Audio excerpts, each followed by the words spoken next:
Hey friends, I'm super excited because I have Miriam coming from the Netherlands to talk to us today, and she has this really uh, interesting and I think going to be a powerful story for you listeners, uh, because a lot of us now are in the same place that Miriam was in as caregivers.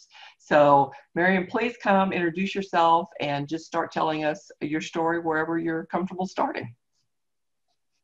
First of all, thank you so much for inviting me. I appreciate it. My name is Miriam, like you said, I live in the Netherlands. And more than 20 years ago, I met my lovely husband back in 1998. And we had a tough ride. He was a diabetic. He was on dialysis as of 2001. And in 2003, he had a kidney pancreas transplant. Mm. Not only that, he had many surgeries. We lost count. Groin rupture, eye surgeries, broke his ankle, and two major kidney transplant surgeries. Oh my goodness. So yes, and during that time when he was on dialysis and had his kidney pancreas transplant, I was a caregiver. I was the cook. I was the driver. I was the cleaner. I worked full time and I took care of my husband and I burned out. I didn't take good care of myself. Well, okay, I'm gonna interrupt you for a second. How in the world could you? I mean, I know we're going to talk about that later, but kudos to you because oh my gosh, that's just so much for one person. It is. It Yeah. is. Yeah. But Stacy, I always say Miriam thought that she was a superhero. Mm-hmm. And superheroes don't get tired. Superheroes can do many things at the same time. I didn't ask for help because I thought, what will they think of me? Maybe they will think I'm weak. Or now that I think back, I said, what was going on? What were you thinking? Why were you thinking like that? But that's how I thought back then, sorry. So I burned out. And how did they find out? I remember we had a conversation with a social worker at a hospital after his first major surgery. And the social worker asked my husband, his name is Martin, asked him, how are you doing? And of course he said, well, I'm doing great, finally feeling better. And then she looked at me and she said, Miriam, how are you doing? Stacy, I cried, I sobbed, and I was mad at myself because I didn't want Martin to see me like that. I was the superhero. I was his caregiver and I could do everything. So I was mad at myself. But this question saved me. Yeah. When I got home, I looked in the mirror and I said, Miriam, lady, sis, what are you going to do for yourself now? Do you want to keep going on like this? Who's going to take care of Martin if something happens to you? I couldn't get words out. I looked at myself and I said, Miriam, answer me. Do you want to go on like this? And I cried again. But like I said, this question saved me. So while he was recovering in the hospital, I left him and went to my home country where I was born, South America, for 1 week. Mm-hmm. It's a 9-hour flight.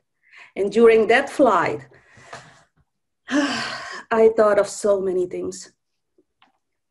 But I had no choice. It was either that, or I don't even want to think what would have happened to me if I didn't do that. So when I came back, he needed another surgery. Within 3 months, 2 major surgeries. So I was coping with my burnout and I was in fear again. What if? What if his body rejects the organs? Fear, anxiety, coping with my burnout. And said, sis, you will get out of this, no matter what. So what I started was taking baby steps like in owning 15 minutes per day, doing breathing techniques. I started asking for help. I started scheduling. I started looking for opportunities. I started doing more self-care because I found out that those 15 minutes could be 20 minutes, could be 25, could be 30 minutes. So it didn't happen overnight, but that's the way I started doing self-care. Because if I could find someone who was willing to drive me to the hospital, I could just enjoy the environment while we were driving. Or those little things. I just started with little things, but it worked. Asking for help was a huge problem for me because I have my pride. But I had no choice. I didn't have a choice. So he was finally feeling better. The quality of his life was much better. So now it was the time for us to enjoy. Yeah. So that's why I taught myself a lot of techniques. And I'm happy I did, because in 2012, when Martin was doing better, I was at the office when I had a phone call. Martin called me, "You have to call your brother right now." I said, "What's wrong?" "No time to explain, you have to call him now." And I called my brother and he was talking strange. He was, I said, "Oh my goodness," I hung up. I called 911 here in the Netherlands, it's 112. And my brother called me while he had a stroke. Oh, goodness. So I remember I went to his apartment, the police, firemen, paramedics were there. And the only thing I could think of was, oh my gosh, will he make it? He was 46 years at that time. And the first 2 weeks after his stroke, we were in fear because we simply didn't know if he would make it. Oh, yeah. Mm-hmm. And he was paralyzed on the right side of his body. So months later, I think 3 months later, I felt the exhaustion again. I was tired again. And I was feeling like burnout. I'm on the brink of a burnout. And I said, Miriam, I looked again in the mirror and I said, lady, sis, what are you going to do for yourself? Yeah. And I started using the techniques I taught myself when I burned out the first time. And thankfully, it didn't happen. I promised myself, this will never, ever happen to you again, because burnout, it's a bad place. It's a dark place. It's not a pretty place. Yeah. Yeah. So fast forward to today, both of those gentlemen, these gentlemen I love very much, are doing great. My brother, his right arm is still not functioning, but he walks again, he talks again. Oh, that's great. That's great. That's good to hear. Yes, yes. And Martin is doing great as well. Good. They still need help because of their medical issues they have. But I'm still a caregiver, but it's different.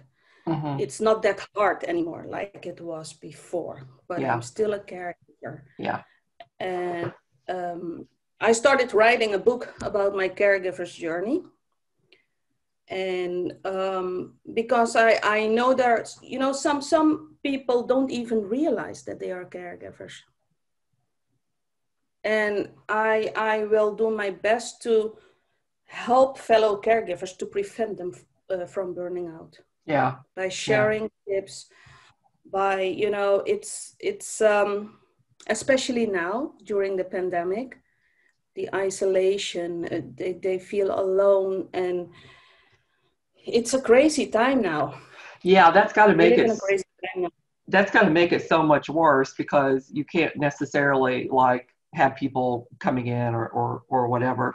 I got some questions for you as you were talking. Oh, yeah. I was thinking.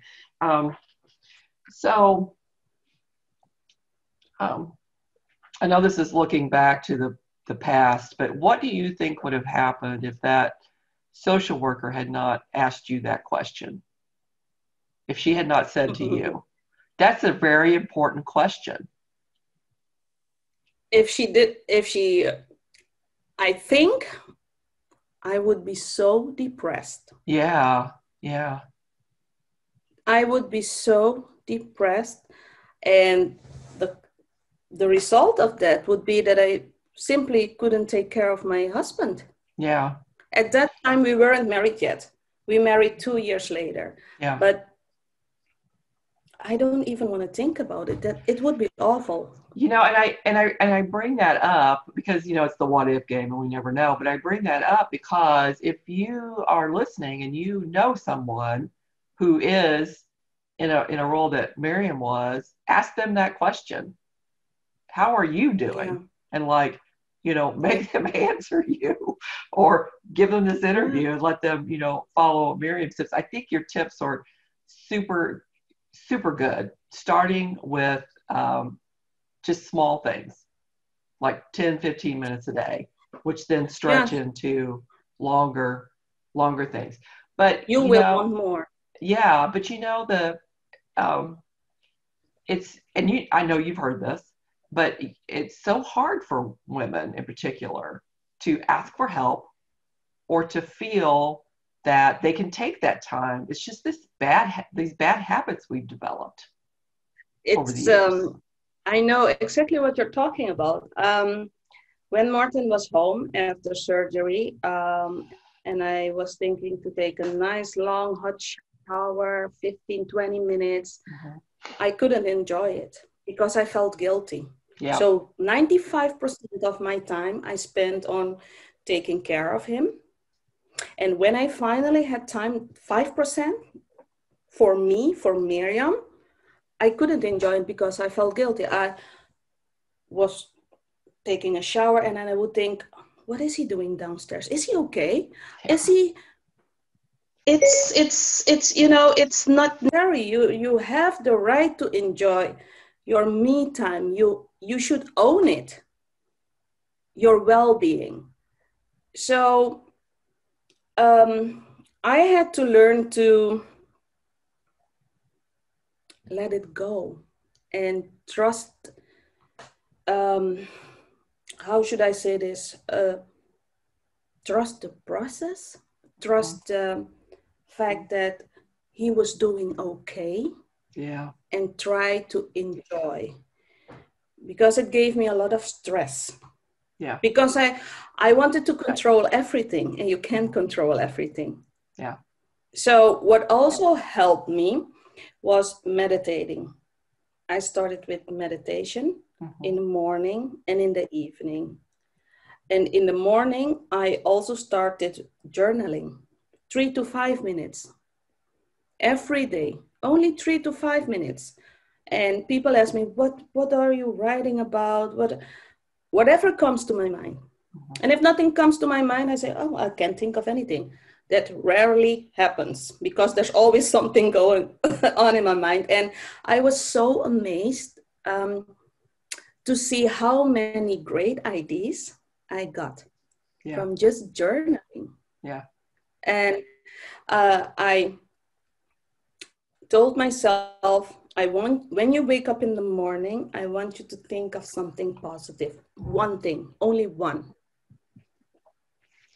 Only positive things. So I use 2 affirmations. 2 affirmations. I am worthy of a wonderful life too. Is my favorite one. And I ask, believe, and I receive. Those 2. I write them on sticky notes and I put them in places where I can see them. Yeah. Yeah. So you've hit on 2 really important things that you may not even have realized at the time that you were doing this. But starting with those baby steps, like the 3 minutes, the 5 minutes, those are the things, daily actions that get you to a bigger habit down the road where you are now, where you can say, I'm going to take 20 minutes for myself and I am A-okay with that. I think people think that, and you have more experience with this than I do, but I think people think I have to I have to take a half a day off from caregiving and go do these things. That's what it looks like to them, instead of doing what you did. Because I can't imagine like caring for someone for a long time and thinking, well, I'm just going to take half a day off. That's just, talk about anxiety ridden, right? Yeah, yeah. When I wanted to have a half day off or just an hour, I asked my mom-in-law to cook for us, or my sister to cook for us, even the neighbors. But I also asked medical professionals for help. How can I do this so I can save time? Or how can I do this and make sure that he will be okay and save time? I remember at a certain point, because he broke his ankle, he has a spot under his foot. Because of diabetes, he has neuropathy. So he can walk with a pin in his foot without feeling anything.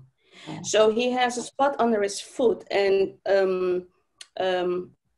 an ulcer. Is it called an ulcer? I think it's called an ulcer. It was almost an inch deep, all the way up to his bone. And we went to the hospital and they cleaned it, but it had to be cleaned every day. It's a 50-minute drive to the hospital, one way. So I thought, okay, I need help with this. Can you please teach me or show me how I can clean it myself, and what do I need to clean it? That saved me a trip, 50-minute trip to go to the hospital and 15 minutes back home every single day. Yeah. So that's something I teach fellow caregivers as well. It's not only help from family or friends, it's also help from medical professionals. Yeah, that's a good tip. Or even a neighbor. Yeah. Or especially now, if you don't want to go to the supermarket, maybe there's a way to get your food delivered. So it will save you some time. So you can spend that time on yourself and do some self-care. Self-care, when you say self-care, people always or often think about a day in the spa. Right. As much as I would. Yeah. Even I can do. But even every week. But getting your nails done, getting your hair done. When I'm at my brother's and I want to have some me time, sometimes I listen to an audiobook while I'm vacuuming his apartment. It's 15 minutes, but it's my time. And if Martin, for instance, says or asks me, Miriam, can you help me with this and this? And I have scheduled that time for myself, Stacy. Now I am able to say, hon, it's my time now, but I can help you later. Oh my gosh, that is fantastic. How many women would love to get to that point? Seriously. That is, drop the mic, Miriam. That's good. Yeah. I own my well-being.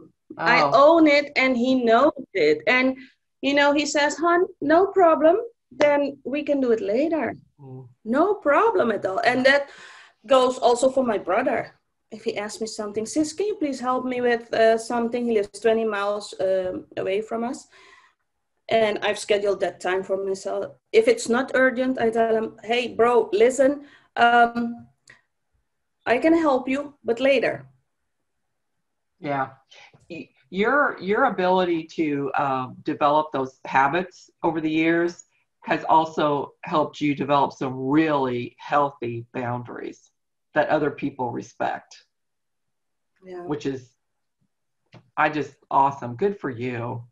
I am in awe of this, because I don't know many women that can say, sorry, hon, but this is my time. Yeah. We just don't do that. I learned to own it. Oh, yeah, because I've been chills. I've been in I've been in that dark place, and because I was able to pull myself out of that place on my own, I always tell people I now have the privilege and the pleasure to help caregivers, Mm-hmm. owning their well-being, Yeah. So setting boundaries. let's talk about that a little bit before our time is up. So how do you help caregivers? What do you do specifically? This is a funny story. A couple of months ago, back in August 2020, I met a friend online. We met back in 2019, and we tried for months to plan a meet and greet via Zoom. And finally in August, beginning of August, we had our Zoom event. Who's Miriam and who's she? And we started talking. I said, hey, tell me a bit about you. And she told me about her. And she said, okay, who's Miriam? I said, well, Miriam. And I told her my story. And I was so busy talking to her. And when I looked at the screen, I saw that she was in tears when I told her my story. And I said, oh my gosh, I do apologize because it wasn't my intention to make you cry. Maybe I should write a book. And she said, more people cry with your book. And she said, that's exactly what I wanted to ask you. Why don't you write a book? You can help people with your book. I said, now me, Miriam, writing a book? No, you're kidding. She said, think about it. I'm a writing coach and I would be honored to help you with this book. Yeah. So 2 weeks ago, August 22, I started writing my book about my caregiver's journey. And one thing led to the other. And I said, okay, I owned a web shop, plus size web shop. I closed that web shop in 2019. At that time, I didn't know what I wanted to do. The only thing I knew is that I would love to continue work with people and help people, but I didn't know what. And I started writing all my content for the book. And I discovered that the content could help fellow caregivers. So Caregiver 2.0, it popped up out of my pain. Mm-hmm. It's a 6-week live online program with all the nuggets and tips that I taught myself. Yeah. And that's how I help fellow caregivers. Well, you just have such a wealth of knowledge that you have developed on your own, pretty much. I mean, these are things that you have done that actually work. So do you have a website for your caregiver? Okay. Yes, okay. I do. Okay. We can www.miriambaldwin.com. Okay. It's my name, my first name, last name.com. Okay. We'll drop all that stuff down in the show notes below for our listeners. And before we go, and you've touched on this briefly, but what is one thing that someone listening now who is thinking, oh my gosh, Miriam, this is my story. What's one small thing they can do right now to start taking care of themselves? Right now, go to the mirror, look at yourself, take a deep breath, and ask yourself the question, what are you going to do for yourself now?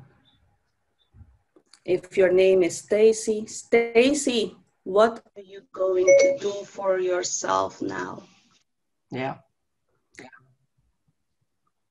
And answer yourself within 10 seconds. It's going to be hard, but you can do it. And I think that, that's brilliant, because we can ask that question all day, but we have to answer it. We just can't within 10 seconds. Yeah. We just can't ask ourselves the question and then move on. So awesome. Yeah. Awesome. Well, you just have an amazing story. And like I was saying before we got started, you just look lovely. You've just got this glow about you. You've got like this real happiness. So I would never guess that you have spent a lot of years burnt out, but whatever you're doing seems to be working for you. Yeah. So I'm so Yeah. happy that I sometimes I do have to get reminded again. Yeah. Miriam, step back Oh. and take some extra self-care moments, because I'm so excited to help because I've been there and I do want to help. But I have to take care of myself, my husband, my brother. Yeah. There are 3 people involved, and of course I do have my family and support system, but it's so important. Sometimes they think it's selfish. No, it's not. No, I even asked them, name me one hospital in the world that offers 24/7 help. Is there one hospital in the world where you have a nurse on your bedside 24/7? Yeah. Name me one. There's none. Why do we expect? Why do we want to do it? Why? Yeah. It's a great question, great conversation, and I absolutely loved it. And I think too, even if you're not a caregiver, this was a really great conversation for those of us who don't take care of ourselves, period, for whatever reason. So thank you so much, Miriam. Lovely conversation. Loved it. I'm going to drop all of Miriam's information down below in the show notes. So thank you. Thank you. I appreciate the time you spent with us. Thank you for visiting me. All right. Okay, friends, have a great day.